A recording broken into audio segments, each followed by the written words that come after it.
even though the intention of enemies were to destroy us, but we have survivors, and we live.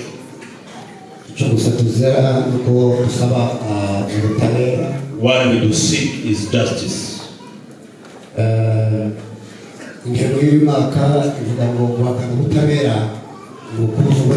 The theme of today is denied justice is a denial of human rights. Those who are responsible, they are available, but we do hope one day to find the justice. We thank you very much. You may be seated, please.